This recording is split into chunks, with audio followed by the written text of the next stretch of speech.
Very, very briefly, I'm Wendy from South Park, and I'm actually, I love the idea of downtown for jail, but I'm actually an advocate of the regional solution. I'd like to point out we have a regional jail in downtown Seattle.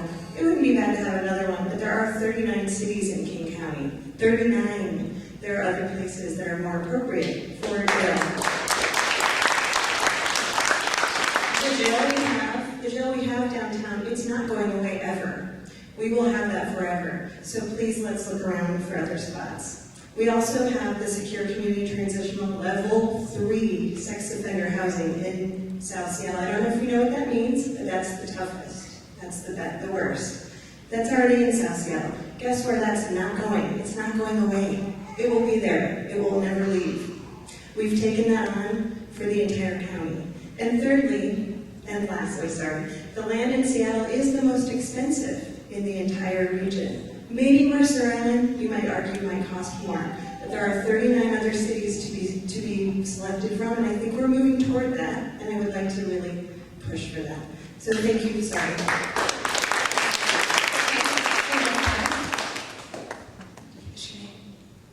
Hi, good morning. My name is Jude O'Reilly, and you can tell this is my first community meeting because we followed the instructions that the city gave us.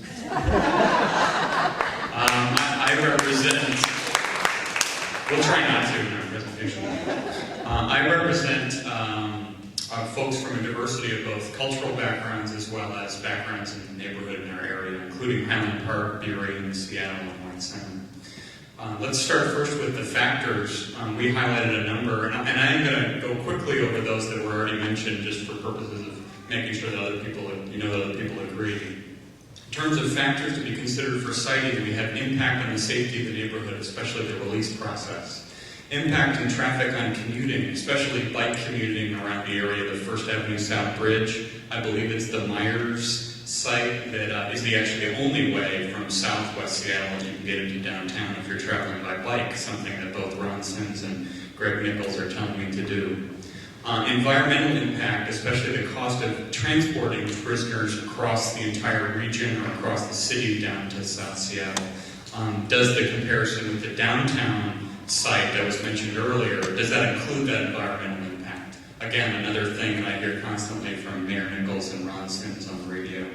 Access to the woods in case of escape was brought up. If you live near one of our greenways, you'll know one of the areas, if you call the local police, whether the Sheriff's Department or the Seattle Police, it's a greenway. It's also a gray area from a law enforcement point of view. There's a lot of fairly nefarious activity that takes place in those woods today, and very little law enforcement to address it. In case of concerns, releasing prisoners directly into the neighborhood was a concern at our table.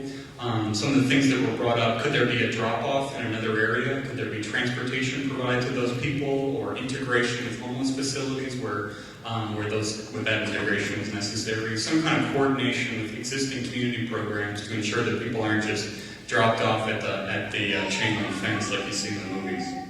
As was already mentioned, the First Avenue South bike entrance on Highland is already an unsafe area for bike commuting. Seems to get very little attention except verbal attention from the city or the county as it stands. And that's actually the only way that entrance route exists on Highland. It's the only way to get to the downtown corridor if you're bike commuting. Bike commuting in this area is increasing because of lots of reasons you're already aware of.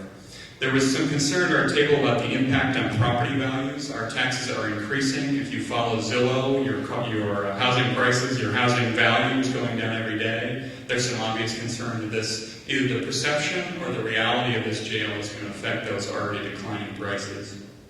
There was a concern at our table about visitors to the jail, of the traffic associated with those visitors, as well as the potential impact on safety in the community. Some of the areas that we highlighted as ways to address, increased law enforcement in the surrounding area. I live across the street from the stables where the mounted police live. My house has been broken into, my car has been broken into. Those horses do a lousy job of law enforcement in my local community, and I'm not sure that prison guards would do a much better job. It'd be interesting to see some focus on increased law enforcement to address increased risk. Integrated work with homeless shelters in the community. I've worked in the past with the St. Martin de Porres homeless shelter down near the pier area in Soto.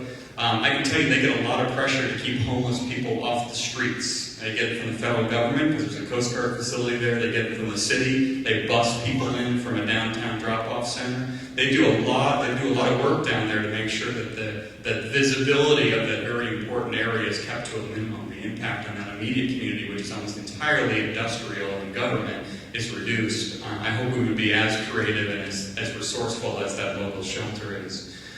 There was a strong emphasis here on siting this in a non-residential area and an open space, both from a law enforcement point of view. If there's an escape from this facility, there would be reducing the dangers to the community, as well as from an environmental point of view. There was an idea brought up, I'm not sure, I think it might have been the Kent example about doing scheduled releases, say releases in the morning, in terms of impact on traffic, potentially impact on public safety. That was an idea that had a lot of energy at our table. On transportation downtown, access to public transit, we all know how lousy public transit is, perhaps because of arguments between King County and the state and our city government about transportation. This seems like an opportunity to improve it, at least for prisoners, and maybe the rest of us will get to ride a bus too.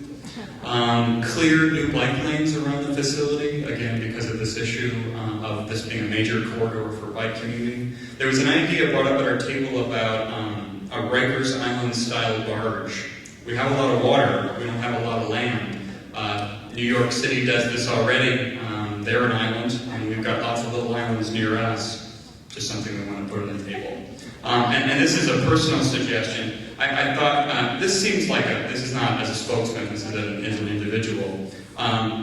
It's amazing, this feels like a rush job to me. You know, the 4.5 years to deal with a 7-year problem. When I was in college, I studied political science a little bit, and one of those books, it said, decisions are made by people that set agendas, not people that vote. It feels to me like the agenda's already been set here. We have our 4 sites, which one do you like the least? I'd be willing to put in $20, so Greg Nichols and Ron Sims could sit down, maybe have a nice lunch somewhere and talk about issues like this maybe 10 years before we get back to this. That's it for us. Thank you.